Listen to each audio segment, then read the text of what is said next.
I can remember the early June day very vividly in my mind. In 2004, my family, my wife and I and my brother, my mom and her husband and my grandpa, and my aunt and her husband and their child were all leaving Lansing, Michigan, and caravanning up to Central Lake.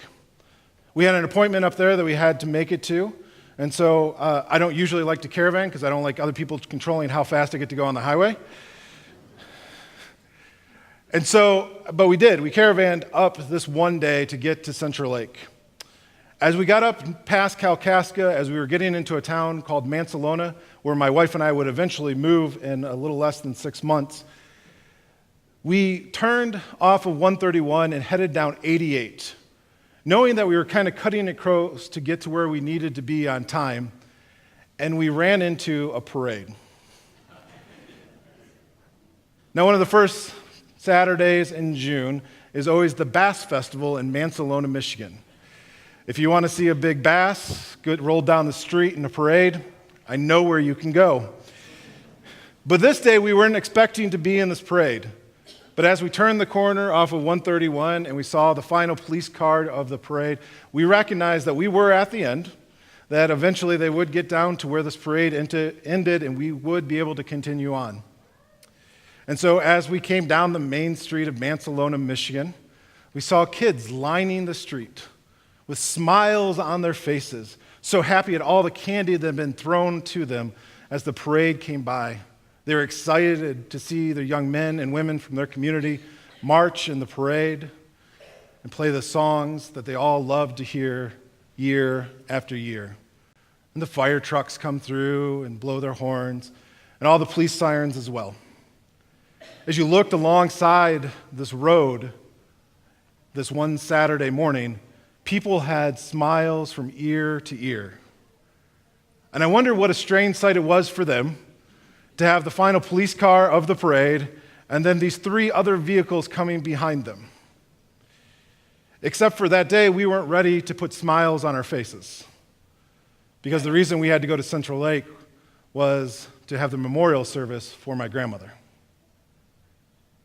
We were moving along that road, and outside of the car were all these smiling, joyous faces. And inside our cars were sad, somber, sorrowful faces. There's something when we have these different times in our lives when what we are experiencing might be different than what other people are experiencing.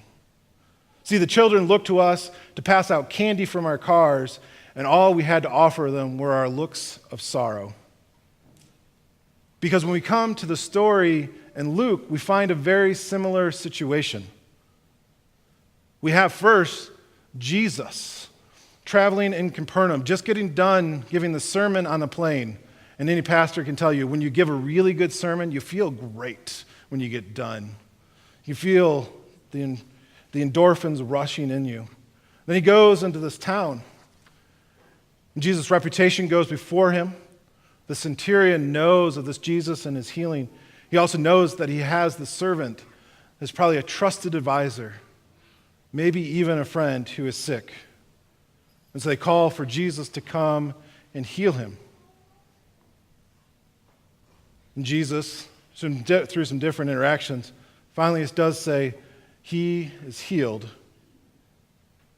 It's one of the first times that we see Jesus not actually having to be present with the person that is being healed. Can you imagine the conversations that were going about among the disciples and those other people in that crowd? They'd have seen Jesus when people have brought people to him that have been sick, and Jesus has healed them in that very spot. But then this moment, Jesus does not even have to be present with the person who is healed to bring them back to health. Can you imagine the excitement in this crowd as they're wandering between these small little towns? Jesus is healing, he is teaching, he is comforting. These people who are religious and who are poor finally have a rabbi that is coming to them, concerned with their poverty, their hungry, the fact they've been marginalized. He is healing them and offering them great new life. This crowd, this parade that went from Capernaum to Nain, must have had a bouncing energy that was infectious. Jesus had healed all sorts of afflictions. They had heard Jesus tell them that the hungry would be satisfied. Jesus had held their hands as he had prayed over them. They experienced new life, physically, emotionally, spiritually. There was new life for the centurion servant, and now there was new life for them in his presence. There was a parade of life and joy bounding into Nain. But as they approached the city, there was another kind of procession going on. Very different from their jubilant procession that was heading into town. In fact, it was a funeral procession heading out of town to bury this young man. This procession probably could have been heard for miles and miles around. This poor woman had great reason to mourn.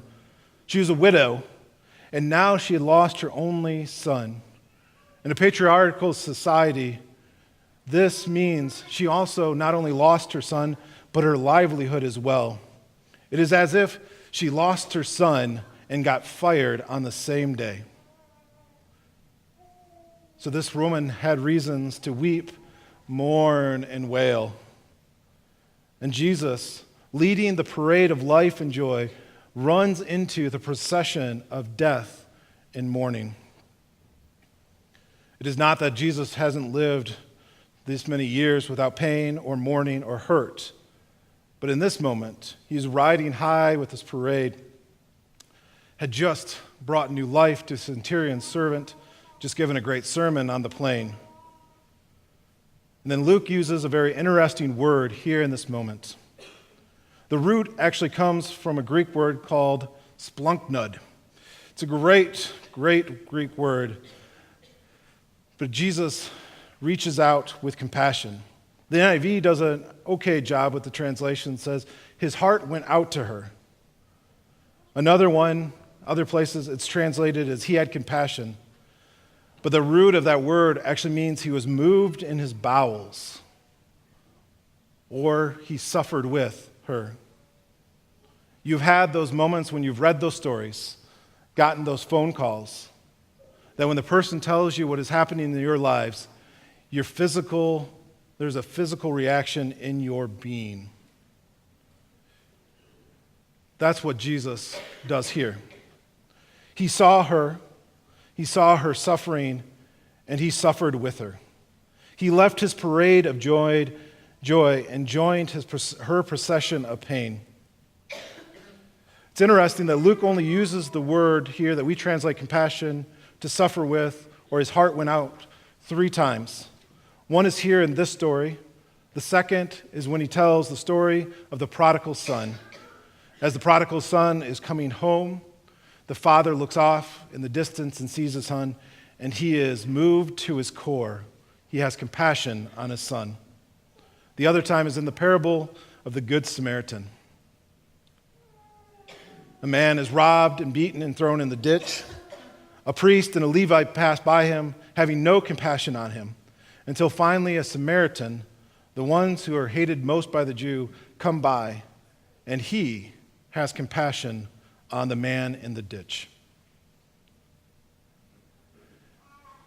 There are plenty of things that tug at our heartstrings, that sour our stomachs, that wrench at our bowels. Whether we pick up the newspaper, turn on the TV, or heaven forbid, go on social media, there's plenty of things out there that lead us to having compassion, to having our stomachs turned, that we want to suffer along with those people who are suffering. But there's one thing to notice here, that the story does not end with just Christ having compassion, feeling the same kind of passion or pain that she is feeling. In fact, all 3 of the stories, when they are moved by this compassion that moves us down deep in our stomachs, it moves them into action.